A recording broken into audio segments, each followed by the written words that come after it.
Hey guys, this is Carey with Walking on the Boulevard. I'm joined by Elvis Presley's co-pilot, Ron Strauss. How you doing today, sir? Good, you? I'm doing great, man. Thanks a lot for doing this interview. Yeah, my pleasure. Could you give me a little bit about your background, how you first got involved in flying, all that kind of good Well, stuff? I took my first flight when I was, I think, 10 years old, and at that time I knew flying was it for me. So I went in the Air Force when I was 17, started off as a B-47 aircraft mechanic, and then upgraded to flight engineer on the C-141A, and then I got discharged and took the GI Bill, got all my pilot's ratings, and flew the rest of my life. Well, how did you first come in contact with Elvis Presley? Well, I knew the broker that sold him the airplane, and that was the connection I had. Well, tell me how you got involved where you started flying for him. How did that happen? Well, when the broker sold the airplane to Elvis, he asked me to fly it from Wichita down to Fort Worth, where it was redone and inside and painted.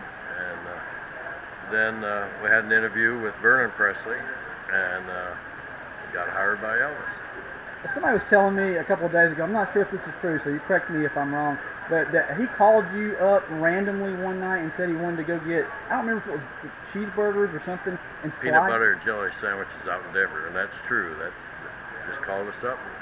It was actually Lisa Marie's birthday, and we went to Denver and sang happy birthday, and then we got the peanut butter and jelly sandwiches. They were about that big around, 28 bucks a piece, delivered right to the airplane.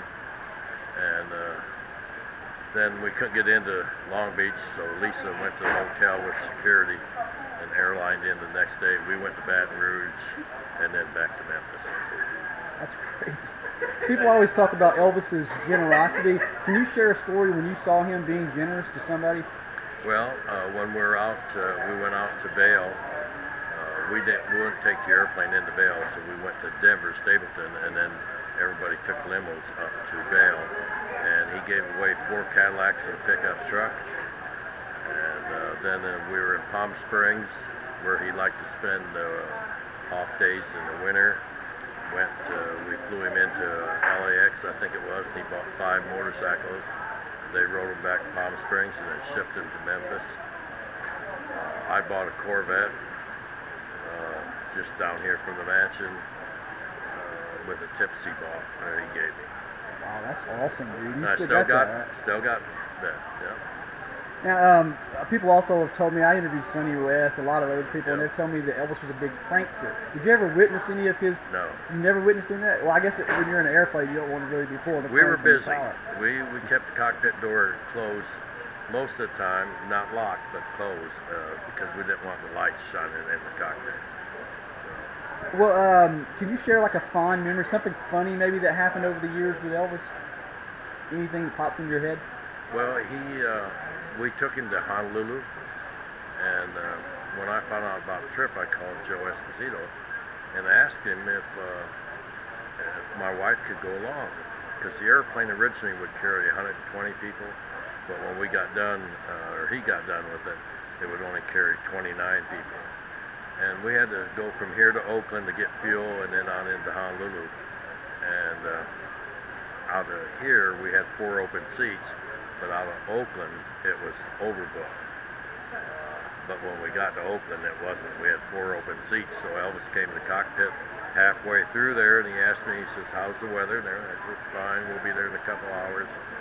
And I won't use the exact words that he used, but he says, "Ron, I understand you're a little bit ticked off."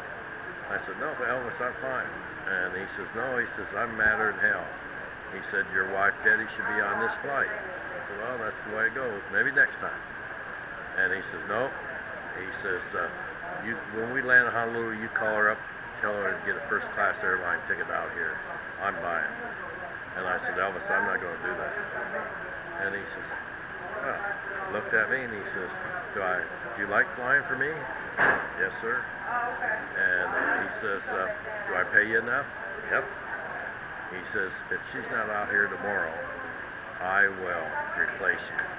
Well, I didn't want to take the chance, so called her up, said, get out here, first class. She says, well, that's very expensive. I said, Elvis is paying for everything, don't worry about it.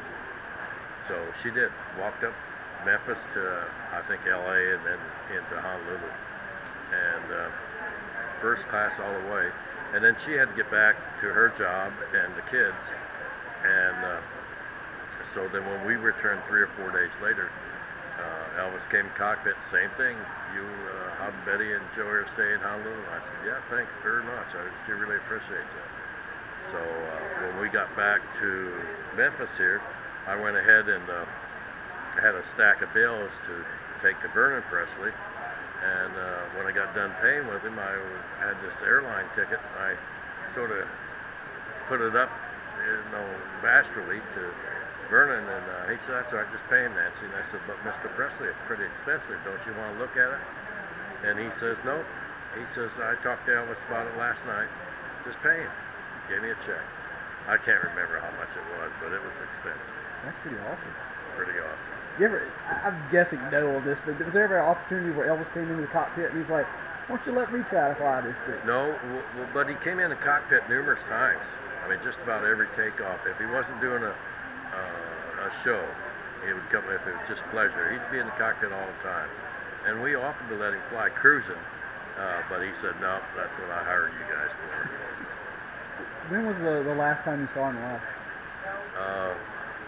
It was a tour from, we finished the tour, Indianapolis to Memphis, flew him here, and that was the last time. So. Do you recall, this will be the last question, do you recall where and when and where you were when you heard that Elvis had passed away? Yeah, I was at the mansion, because we were scheduled to go out to Portland, Maine that night, and I was there getting some bills also with Mr. Presley, and he wasn't in the best of health. So then Elvis had a bunch of go-karts that they were wicked go-karts. So I asked him one time, I says, hey, do you mind if we drive them? No, he says, drive them all you want.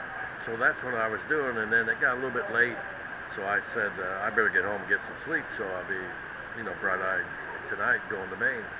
And I got home, and my daughter's crying. Elvis died, Elvis died. I said, no, that was his father. It was Elvis.